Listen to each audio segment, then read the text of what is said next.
শহরে পা রাখার ২৪ ঘন্টার মধ্যেই বল পায়ে মাঠে নেমে পড়লেন মোহামেডান স্পোর্টিং ক্লাবের নতুন বিদেশি ফুটবলার কোজলভ ইভজেনি। মঙ্গলবার বিকেলে মোহামেডান মাঠে অনুশীলন করতে দেখা গেল ২৮ বছরের এই রাশিয়ান উইঙ্গারকে। চলতি মরশুমের আই লিগে তার উপর অগাধ আস্থা মোহামেডান ভক্তদের।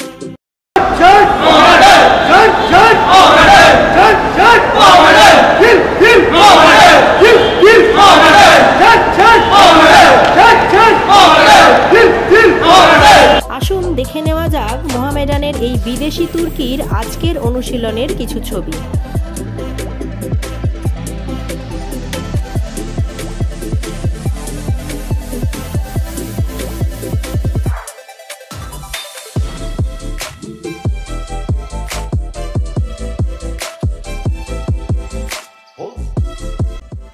Sports wave India, Kolkata.